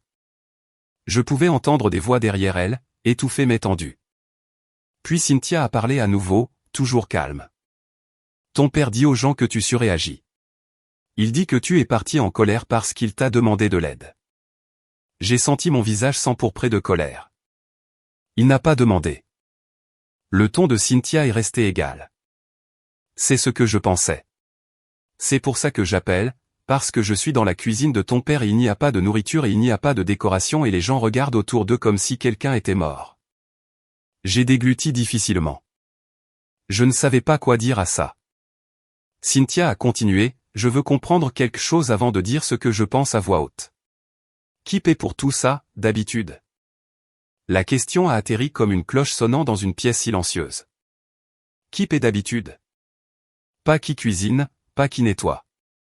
Qui paie? Ma gorge s'est nouée. J'ai dit la vérité. C'est moi. Cynthia a émis un son doux, comme si son soupçon avait été confirmé. C'est ce que je pensais. Elle n'a pas accusé. Elle n'a pas haleté. Elle a juste absorbé. De la même manière qu'elle absorbait probablement des vérités inconfortables toute la journée dans son travail. J'ai ajouté avec précaution, je ne suis pas riche. Je n'ai juste jamais voulu que ce soit une dispute. La voix de Cynthia s'est légèrement adoucie. Je sais, c'est généralement la personne qui déteste les conflits qui se retrouve à tout porter. J'ai fermé les yeux parce que cette phrase me donnait l'impression que quelqu'un m'avait vu clairement pour la première fois depuis des années. En arrière-plan, quelqu'un a demandé à Cynthia où était le vin. Elle leur a répondu sans couvrir le téléphone, leur disant de lui donner 1 minute. Puis elle est revenue à moi. Léna, a-t-elle dit, est-ce que ton père a contribué financièrement cette année ou n'importe quelle autre année? J'ai laissé échapper un court souffle. Pas vraiment. Il achète quelques produits de base, mais les grosses choses, les choses spéciales, les choses haut de gamme. C'est moi qui m'en suis occupé. Cynthia est restée silencieuse un moment. Je pouvais presque l'entendre organiser les informations, les transformer en un schéma simple et indéniable. Puis elle a dit, je vais lui demander ça devant les gens. Mon cœur a bondi. Cynthia, tu n'es pas obligée. Si, je le suis, a-t-elle répondu. Parce qu'il fait de toi le problème. Et je ne vais pas le laisser réécrire la réalité juste parce que c'est inconfortable. Les mots m'ont frappé durement, non pas parce qu'ils étaient dramatiques, mais parce qu'ils étaient vrais. Pendant des années, papa avait réécrit la réalité, s'appropriant mes efforts, faisant comme si mon argent n'existait pas, prenant mes yeux et faisant semblant que c'était de l'enthousiasme. Cynthia a continué, toujours stable. Je ne te dis pas de revenir. Je te dis de rester où tu es. Laisse ça se dérouler. Laisse les gens qui ont profité de ton silence s'asseoir dans l'inconfort pour une fois. J'ai senti mes yeux me piquer et j'ai cligné rapidement. Merci, ai-je dit, et ma voix s'est légèrement cassée. Cynthia n'en a pas fait toute une histoire. Elle a simplement dit, tu n'aurais pas dû avoir à faire ça seule pendant si longtemps. Puis elle a raccroché. Je suis resté assise là, dans la chambre d'hôtel, mon téléphone à la main, sentant comme si l'air avait changé. Quelque chose d'important s'était produit et cela n'avait rien à voir avec la nourriture ou les décorations. Pour la première fois, quelqu'un avait nommé la partie financière à voix haute. Quelqu'un avait posé la question que j'avais été trop polie, trop craintive, trop entraînée à ne pas poser. Qui paie pour tout ça, d'habitude? De retour à la maison de papa, cette question ne resterait pas privée. Elle se répandrait dans la pièce, changeant la façon dont les gens regardaient les tables, les comptoirs vides, le manque d'effort. Elle déplacerait le blâme de mon absence vers les attentes qui avaient créé cette absence en premier lieu. Mon téléphone a de nouveau vibré. Un SMS d'Evan. Cynthia vient de lui poser des questions sur l'argent. On aurait dit qu'il avait avalé une pierre. J'ai fixé le message, mon cœur battant la chamade. Puis un autre message. Les gens se sont tus. Genre, vraiment tus. J'ai posé mon téléphone lentement et j'ai regardé par la fenêtre. Le parking de l'hôtel était ordinaire. Quelques voitures, une femme promenant un chien. Rien de dramatique. Pourtant, dans mon esprit, je pouvais voir le salon de papa. Les parents réunis, l'air changeant. Pour la première fois, l'argent n'était pas quelque chose que je portais en silence. Il était sur la table, juste à côté du dîner manquant, juste à côté du garde-manger vide, juste à côté de la vérité. Personne ne pouvait l'ignorer. Je n'ai pas entendu directement ce qui s'est passé ensuite. Je n'étais pas dans la pièce. Mais au cours des heures suivantes, mon téléphone est devenu une fenêtre silencieuse sur ce qui se déroulait. Message par message, voix par voix, alors que la famille que j'avais passé des années à maintenir unie arrêtait enfin de faire semblant. La première mise à jour est venue d'Evan à nouveau. Des phrases courtes, hachées, comme s'il tapait en se tenant dans un coin, observant quelque chose d'inconfortable mais d'important. Cynthia n'a pas lâché l'affaire. Puis quelques minutes plus tard, elle lui a demandé sans détour, qui a payé pour les fêtes passées? Je me suis assise sur le bord du lit de l'hôtel, les mains jointes sur mes genoux, fixant le tapis comme s'il pouvait bouger si je le regardais assez longtemps. Mon cœur battait la chamade, non pas de peur cette fois, mais avec quelque chose de proche de l'émerveillement. Cela se passait vraiment. La question que j'avais ravalée année après année était prononcée à voix haute devant tout le monde. Un autre message est arrivé, celui-ci plus long. Nora a pris la parole. Je pouvais imaginer Nora clairement. Elle n'était pas de nature conflictuelle. Elle aimait l'harmonie. Elle aimait les bords lisses. Pour qu'elle prenne la parole, il fallait que le sol ait suffisamment bougé pour que le silence semble pire que le conflit. Plus tard dans la soirée, Nora m'a appelé. Sa voix semblait fatiguée, comme si elle avait vieilli de quelques années en un après-midi. Elle n'a pas commencé par des plaisanteries. Léna, a-t-elle dit. Ça a pris une tournure que je n'attendais pas. Je lui ai demandé, que s'est-il passé? Elle a pris une inspiration. Cynthia a demandé, qui a payé? Ton père a essayé d'esquiver. Il a dit des choses comme, on participe tous et ça s'arrange. Et puis elle a demandé à nouveau, plus directement.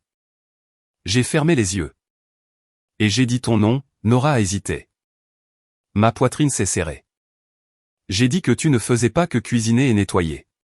Tu payais, encore et encore. J'ai dit que je t'avais vu passer ta carte. J'ai dit que je n'avais jamais vu ton père te rembourser. Entendre cela a fait craquer quelque chose en moi. Non pas parce que ça faisait mal, mais parce que c'était comme une libération, comme un poids enfin déposé. Nora a continué. Après ça, d'autres personnes ont commencé à parler. Tu te souviens du Noël avec le buffet de fruits de mer? Quelqu'un s'est souvenu de l'année avec les desserts sophistiqués. Une autre personne a mentionné le vin dont on se vantait toujours. Je pouvais l'entendre maintenant dans mon esprit. La pièce rejouant de vieilles scènes avec de nouveaux yeux.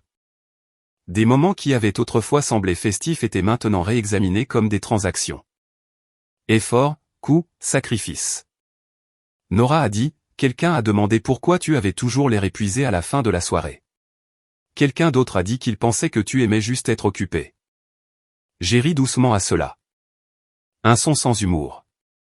Occupé. Ce mot avait été utilisé pour effacer mon travail pendant des années. Puis Nora m'a parlé du moment qui a tout changé.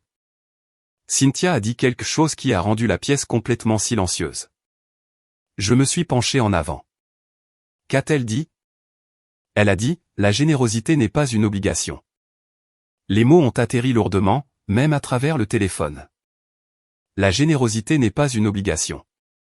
Simple, clair, impossible à contredire, a dit Nora. Après ça, personne ne savait vraiment quoi dire. C'était comme si tout le monde réalisait en même temps qu'ils avaient profité de quelque chose qu'ils n'avaient jamais reconnu. J'imagine papa assis là, entouré de gens qu'il voulait impressionner. Soudainement dépouillé du récit qu'il avait toujours protégé. Pas de cris, pas d'accusation, juste une vérité silencieuse et indéniable s'installant dans la pièce. J'ai demandé à Nora ce que papa a fait. Elle a fait une longue pause. Il n'a pas dit grand-chose. Il n'a pas nié. Il est juste devenu silencieux. Cela m'a tout dit. Didier n'était pas du genre à rester silencieux quand il croyait avoir raison. Son silence n'était pas de l'humilité, mais une exposition. Il n'y avait rien qu'il puisse dire sans aggraver les choses. Aucune façon d'expliquer des années de suppositions et de droits acquis une fois que l'argent avait été nommé. Nora a soupiré. Il avait l'air petit.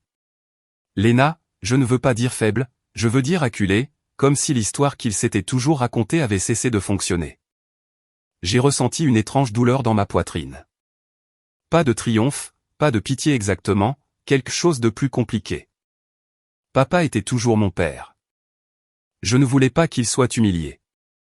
Je voulais juste qu'il arrête de me parler comme il le faisait. Nora a continué. Quelqu'un a dit, peut-être qu'on aurait dû aider plus. Quelqu'un d'autre a demandé pourquoi tout te tombait toujours dessus. C'est devenu inconfortable. Tant mieux, ai-je pensé. Ça aurait dû être inconfortable il y a des années. Plus tard dans la nuit, un autre appel est arrivé. Cette fois de ma cousine Marlène. Son ton était très différent d'avant. Moins poli, moins défensif. Elle a dit, je n'avais jamais réalisé que tu payais pour tout ça. Je pensais que papa s'en occupait. Je suis désolé. Je l'ai remercié.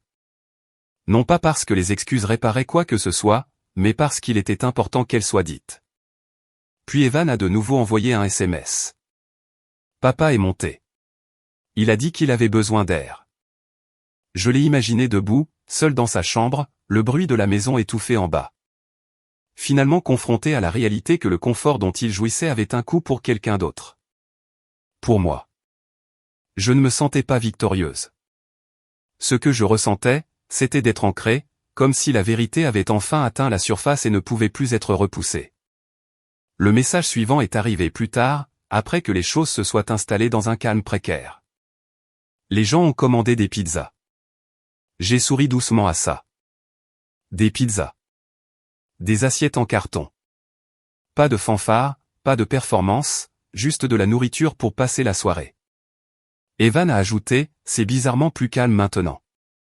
C'était logique. Une fois que l'illusion s'est brisée, il n'y avait plus rien à maintenir. Personne ne se dépêchait de sauver les apparences. Personne n'était silencieusement plein de ressentiment dans la cuisine. Nora m'a appelé une dernière fois avant de se coucher. Je voulais que tu saches, a-t-elle dit, que ce que tu as fait n'a rien gâché. Ça a exposé quelque chose qui devait être vu. Je l'ai remercié, la voix rauque. Après avoir raccroché, je suis resté assis seul dans la chambre d'hôtel silencieuse, les lumières tamisées, la ville bourdonnant faiblement à l'extérieur de la fenêtre. J'ai pensé à toutes les fois où j'avais imaginé me défendre et où je m'étais senti malade de peur. À toutes les façons dont je croyais que cela exploserait en chaos. Au lieu de cela s'est déroulé lentement, maladroitement, honnêtement. L'autorité de Didier dans cette pièce ne s'est pas effondrée parce que quelqu'un lui a crié dessus. Elle s'est effondrée parce que la vérité a finalement été dite en langage clair, sans colère, sans drame. Il s'était appuyé sur mon silence pour garder son image intacte. Sans cela, il ne restait plus rien sur quoi se tenir. Je me suis allongé sur le lit et j'ai fixé le plafond, sentant l'épuisement me rattraper, mais aussi autre chose, quelque chose comme la paix. Pour la première fois, le fardeau n'était plus seulement le mien. L'histoire avait changé, et il n'y avait pas de retour en arrière possible. Le lendemain matin, Noël est arrivé tranquillement pour moi. Pas de réveil, pas de liste de courses scotchées au frigo, pas de voix appelant mon nom depuis une autre pièce pour demander où se trouvait quelque chose.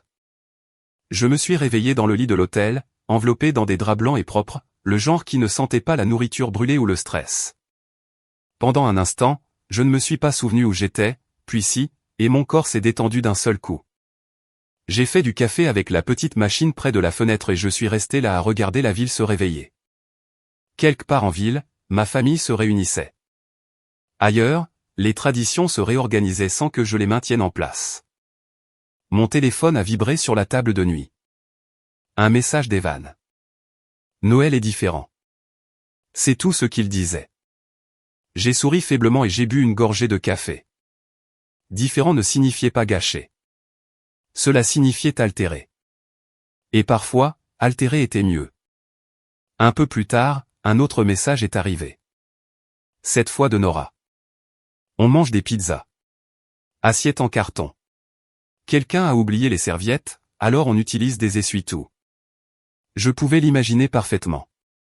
La longue table à manger dépouillée de son drame habituel. Pas de couverts soigneusement disposés. Pas de centre de table. Pas de bouteilles de vin alignées comme des trophées. Juste des boîtes empilées au milieu. La graisse imbibant le carton. Les gens prenant des parts et s'asseyant là où il y avait de la place. Nora a ajouté, personne n'a l'air contrarié. C'est cette partie qui m'a serré la poitrine. Pendant des années, papa avait insisté sur le fait que tout devait être parfait, que la nourriture devait être impressionnante, que l'apparence comptait. Il l'avait présenté comme de l'hospitalité, comme de la fierté, mais sans mon travail et mon portefeuille pour aplanir chaque bord, quelque chose d'intéressant s'était produit. Les attentes s'étaient évaporées. Evan a envoyé une photo. Je ne l'avais pas demandé, mais il l'a envoyée quand même. Je l'ai ouverte lentement. Le salon avait l'air plus petit, d'une certaine manière. Des chaises pliantes tirées là où elles rentraient. Des enfants assis en tailleur sur le sol. Quelques cousins appuyés contre le comptoir. Personne n'était habillé sur son 31. Personne ne jouait un rôle. Quelqu'un riait en arrière-plan. J'ai fixé cette photo plus longtemps que prévu. Un autre message est arrivé de Marlène. Honnêtement, c'est plutôt agréable. Moins de pression. Moins de pression. Cette phrase a résonné dans mon esprit. Plus tard dans l'après-midi, mon téléphone a sonné. C'était de nouveau Nora. Sa voix semblait plus légère que la veille. Les gens parlent vraiment, a-t-elle dit.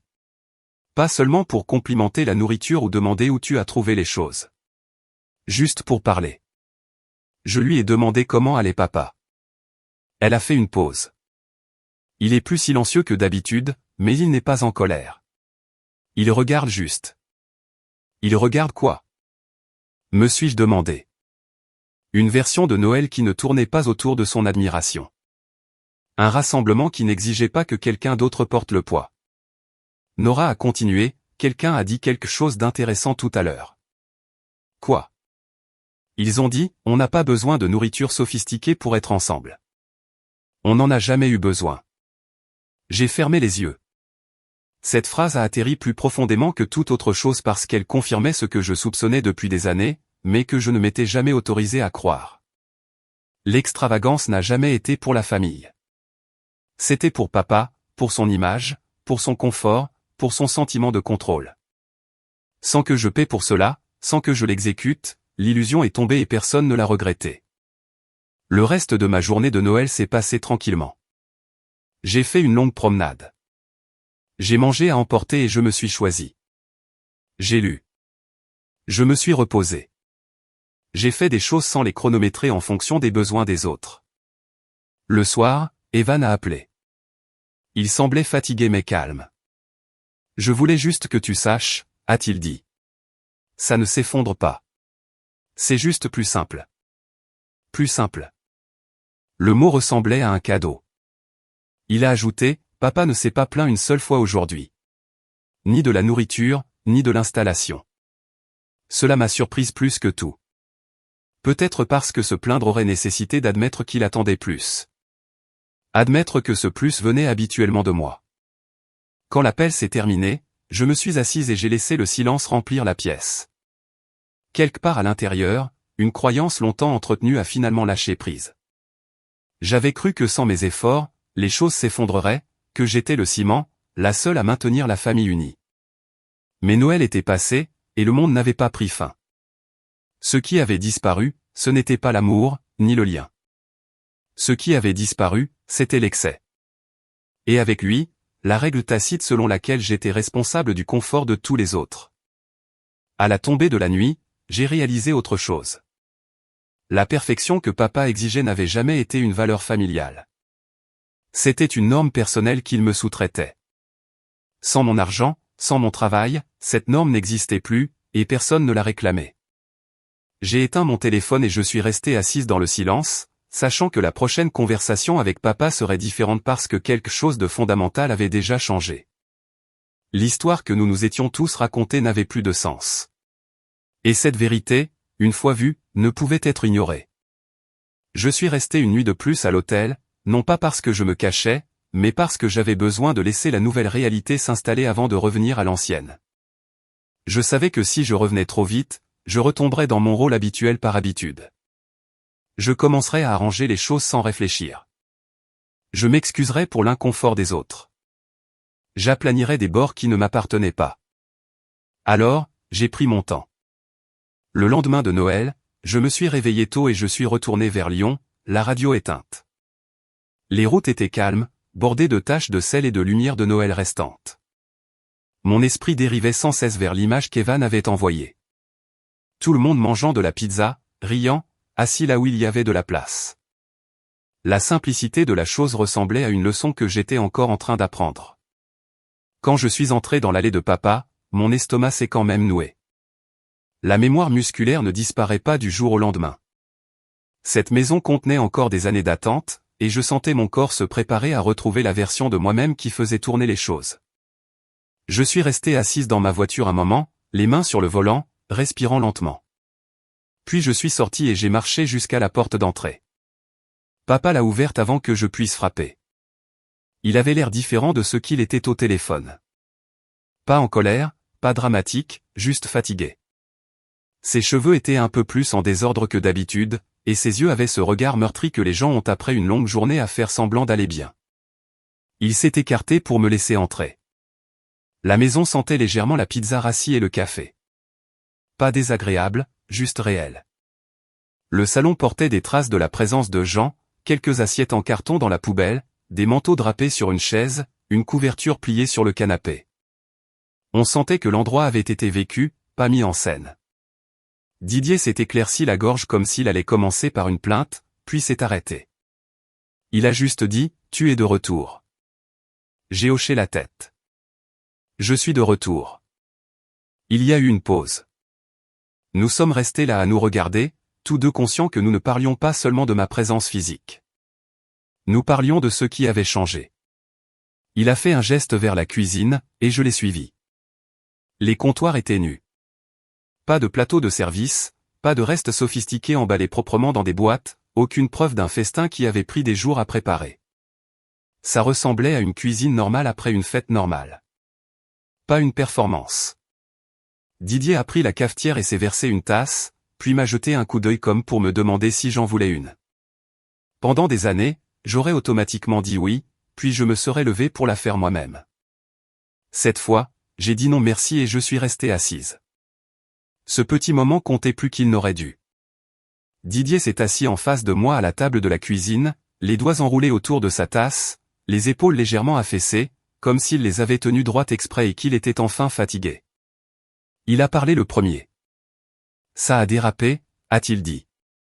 J'ai attendu. Je n'ai pas comblé le silence. Je ne l'ai pas sauvé avec des excuses. Il a pris une inspiration. Les gens sont arrivés en avance. Je ne m'y attendais pas. Je n'avais pas de plan. J'ai hoché la tête une fois. Papa a baissé les yeux sur son café, puis les a relevés. Cynthia a fait croire que j'abusais de toi. Les mots étaient prudents. Pas un aveu, pas des excuses, mais une reconnaissance que l'accusation existait. J'ai dit doucement, papa, c'est le cas. Sa mâchoire s'est crispée une seconde. On aurait dit qu'il voulait résister, puis il s'est retenu. Je n'y ai pas pensé comme ça, a-t-il dit. Je me suis juste habitué à ce que tu gères les choses. C'était ça. Pas de la méchanceté, de l'habitude. Un droit acquis enveloppé de familiarité. Je sentais les battements de mon cœur dans ma gorge, mais j'ai gardé ma voix stable. S'habituer ne rend pas les choses justes. Papa a expiré par le nez, et pendant un moment, il a semblé plus vieux que dans mes souvenirs. Il a regardé au-delà de moi vers le comptoir vide, comme s'il pouvait voir tous les repas qui apparaissaient là sans qu'il comprenne comment. Je n'ai pas pensé au coût, a-t-il dit finalement. Je veux dire, je savais que ça coûtait de l'argent, mais je n'ai pas fait le lien. Je n'ai pas réalisé à quel point. Il semblait embarrassé de dire ça, comme si admettre son ignorance était humiliant. J'ai failli m'adoucir par instinct. Le vieux réflexe qui vous dit de faire en sorte que vos parents se sentent mieux. Mais je me suis arrêté. Le réconforter nous aurait fait retomber directement dans le même schéma où je gère ses sentiments et il n'apprend rien. Alors, je lui ai dit la vérité. J'ai payé pour plus que tu ne le sais, papa. J'ai payé parce que tu demandais que les choses soient sophistiquées. Tu voulais que ce soit haut de gamme. Tu voulais que les gens soient impressionnés. Et chaque fois que j'essayais de parler d'un budget, tu me disais de ne pas être radine. Les yeux de papa se sont détournés, puis sont revenus. Il n'a pas nié. Je sentais l'air dans la pièce changer. Pas tendu de manière explosive, tendu de manière réelle, comme une blessure en cours de nettoyage. Ça pique, mais c'est nécessaire. Il a dégluti. Je n'aurais pas dû dire ça. J'ai laissé ça en suspens. C'était la chose la plus proche d'excuse qu'il avait offerte jusqu'à présent. Puis il a dit, je ne savais pas que tu tenais les comptes. Ça m'a frappé d'une manière étrange, non pas parce que c'était offensant, mais parce que cela révélait comment il me voyait, comme quelqu'un qui pouvait absorber et oublier. Comme quelqu'un dont la générosité se réinitialisait chaque année comme une page blanche. J'ai répondu doucement mais fermement. Je ne tenais pas les comptes pour te le jeter au visage. Je tenais les comptes parce que c'était ma vie. C'était mon argent. Et j'espérais sans cesse que ça cesserait d'être un fardeau. Papa a fixé sa tasse pendant un long moment. Le silence s'est étiré. Je pouvais entendre le faible tic-tac d'une horloge quelque part dans la maison. Ça me rappelait toutes les heures silencieuses que j'avais passées à préparer la nourriture pendant que tout le monde parlait dans l'autre pièce. Papa s'est de nouveau éclairci la gorge. Nora m'a dit que tu avais annulé le service de nettoyage. Oui, ai-je dit. Il a levé les yeux, surpris par ma franchise, comme s'il s'attendait à ce que je le justifie. Je ne l'ai pas fait. Il a hoché la tête lentement. Je suppose que je n'avais pas réalisé que tu payais pour ça non plus. Je n'ai pas dit je te l'avais bien dit. Je n'ai pas dit tu aurais dû le remarquer. J'ai simplement dit, je payais pour beaucoup de choses, papa. Il s'est frotté le front avec la paume de sa main, un geste que je me souvenais de mon enfance, généralement réservé au moment où il se sentait dépassé. À l'époque, maman serait intervenue et aurait arrangé les choses. Maintenant, maman était partie. Et papa faisait face à un malaise qu'il ne pouvait plus déléguer. Il m'a regardé et sa voix était plus basse. Les gens ont demandé où tu étais. J'ai soutenu son regard. Qu'est-ce que tu leur as dit? Il a hésité. Je leur ai dit que tu étais contrarié, que tu avais surréagi. Il y avait de la honte sur son visage en le disant, comme s'il s'était entendu à travers les questions de Cynthia et avait reconnu la cruauté de la chose. J'ai hoché la tête une fois. C'est ce que tu fais toujours quand je dis non. Tu ramènes ça à mon humeur au lieu de tes attentes. Didier a ouvert la bouche, puis l'a refermée. Il n'a pas argumenté. Il a juste écouté, et cela seul semblait être un changement. J'ai pris une inspiration. Papa, j'ai besoin que tu entendes ça. Je ne fais plus ça. Je ne paie plus pour les fêtes. Je ne finance pas un Noël haut de gamme pour que tu aies l'air généreux. Ses yeux se sont légèrement écarquillés, non pas de colère, mais de surprise, comme s'il ne s'attendait pas à ce que la conversation soit aussi claire. J'ai continué, en gardant mon ton calme. Si tu veux recevoir, alors tu reçois. Tu l'organises. Tu le budgétises. Si tu veux de l'aide pour cuisiner, tu peux demander, et je déciderai si je peux, mais je ne suis pas l'option par défaut. Et ma carte de crédit ne fait pas partie de la tradition. Didier a cligné des yeux plusieurs fois. Je pouvais le voir assimiler. C'était probablement la première fois que je lui parlais comme une adulte, fixant des conditions, au lieu d'une fille demandant la permission. Il a bougé sur sa chaise. Et alors? On arrête juste d'avoir Noël? J'ai secoué la tête. Non, on peut toujours avoir Noël, mais ce sera réaliste. Ce sera partagé. Ce sera dans un budget sur lequel nous nous serons mis d'accord à l'avance. Et si tu invites une foule, tu dois être prêt à gérer ce qui va avec. Didier a fixé la table. Puis il a demandé doucement, et si je ne peux pas? La question m'a surprise. Ce n'était pas de la manipulation. Ça sonnait comme de la vulnérabilité, ou du moins ce qui s'en rapprochait le plus pour lui. J'ai répondu honnêtement. Alors tu invites moins de gens, ou tu fais une auberge espagnole, ou tu commandes de la nourriture, ou tu ne reçois pas. Il y a des options, mais l'option où tu exiges la perfection et où je paie pour ça est terminée. Sa mâchoire s'est de nouveau crispée et je me suis préparé à la colère. Au lieu de ça, il a expiré lentement. Cynthia a dit quelque chose, a-t-il admis. Elle a dit que je te traitais comme une employée. Il m'a regardé comme s'il attendait que je contredise pour qu'il puisse se sentir mieux. Je ne l'ai pas fait. Il a hoché la tête une fois, presque pour lui-même. Je n'ai pas aimé entendre ça. J'ai gardé ma voix stable. Je n'ai pas aimé le vivre. Ça a fait mouche. Je pouvais dire que ça avait fait mouche parce que le visage de papa a changé. Pas de manière spectaculaire, pas avec des larmes, mais avec une reconnaissance silencieuse que ce n'était pas un malentendu. C'était un schéma. Il a posé sa tasse et s'est frotté les mains comme pour les réchauffer. Je ne veux pas que tu te sentes utilisé, a-t-il dit. Je n'ai pas répondu tout de suite. J'ai laissé la phrase en suspens parce que l'intention n'est pas la même chose que l'impact. Finalement, j'ai dit, alors ne m'utilise pas. Papa a dégluti. Il a jeté un coup d'œil vers la porte du garde-manger, l'endroit où les étagères étaient pleines quand je suis arrivé quelques jours plus tôt. Le vide était un rappel physique qu'il ne pouvait pas contester. Il m'a regardé à nouveau, et sa voix était prudente. Alors, si on fait quelque chose l'année prochaine, on en parle d'abord. Oui, ai-je dit. On en parle d'abord. Et on parle d'argent d'abord aussi, pas après. Il a hoché la tête à nouveau, plus lentement cette fois. Dans ce hochement de tête, j'ai senti le changement de contrôle. Pas une prise de pouvoir, pas de la vengeance, juste un équilibre, revenant à une relation qui avait été déséquilibrée pendant trop longtemps. Didier avait l'air fatigué, mais il n'avait plus l'air sur la défensive. Il avait l'air de quelqu'un qui était à court de raccourcis et qui voyait enfin le travail derrière ce qu'il tenait pour acquis. Il s'est éclairci la gorge. « Tu restes pour dîner ce soir ?» J'ai fait une pause, non pas parce que je ne savais pas ce que je voulais, mais parce que je voulais le choisir consciemment. J'ai dit, je peux rester un petit moment, mais je ne cuisine pas. Didier a esquissé un petit sourire réticent. Le premier signe de quelque chose de plus léger. On peut commander quelque chose, a-t-il dit. J'ai hoché la tête.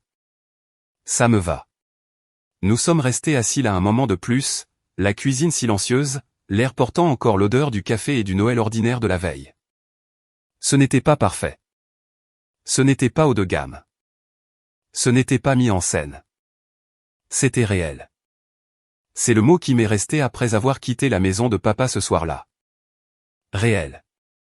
Pas parfait, pas impressionnant, pas mis en scène pour l'approbation, juste réel.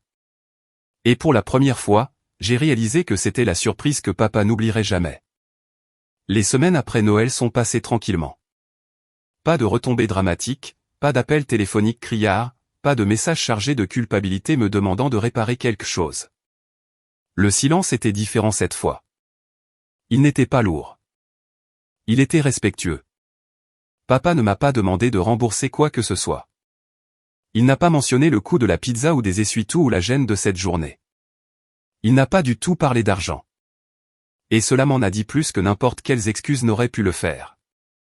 En janvier, il a appelé pour demander comment allait le travail, pas pour demander ce que je cuisinais ensuite, pas pour demander si je pouvais aider avec quelque chose, juste pour demander comment j'allais. Cette conversation à elle seule semblait être la preuve que quelque chose avait changé. Le printemps est venu et reparti. Les anniversaires sont passés.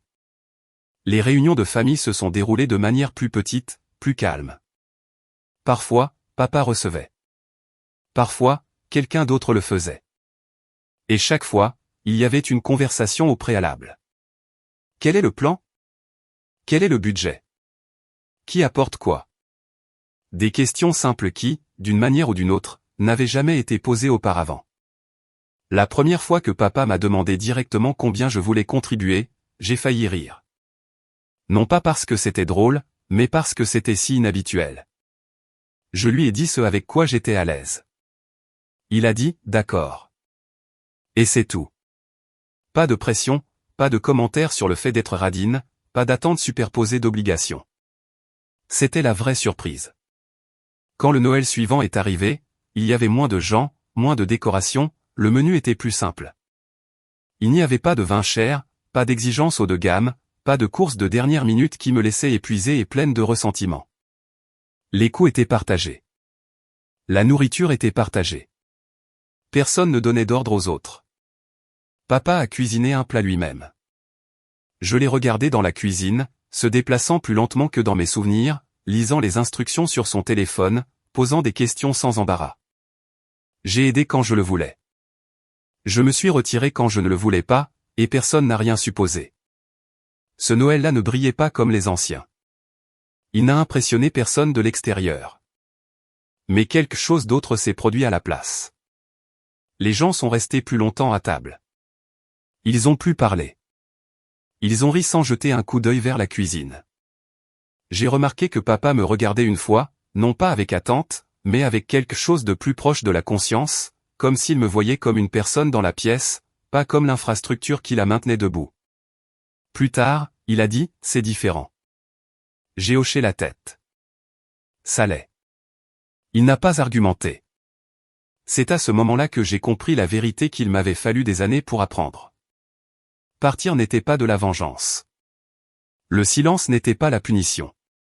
Le vrai changement s'est produit parce que je n'ai pas fait de scène. Je n'ai pas posé d'ultimatum. Je n'ai pas exigé d'excuses. J'ai simplement retiré mon argent, mon travail et mon oui automatique. Et tout s'est réorganisé autour de cette absence. Papa n'a jamais oublié ce Noël, non pas parce qu'il s'est effondré, mais parce qu'il lui a montré quelque chose qu'il ne pouvait ignorer. que le luxe qu'il exigeait avait toujours été subventionné par mon silence, que la générosité n'est pas une obligation et que l'amour ne vient pas avec une facture jointe. Quant à moi, j'ai changé aussi. J'ai arrêté de mesurer ma valeur à la quantité que je pouvais donner. J'ai arrêté de confondre le maintien de la paix avec l'amour. J'ai appris que les limites financières ne sont pas froides ou égoïstes. Elles sont nécessaires, tout comme les limites émotionnelles. Je suis toujours présente pour ma famille. Je m'en soucie toujours. J'aide toujours. Mais je le fais avec consentement maintenant, pas sous la pression, avec clarté, pas avec peur. Et cela a fait toute la différence. Si on vous a déjà dit que vous étiez trop ou pas assez pour votre propre famille, souvenez-vous de ceci.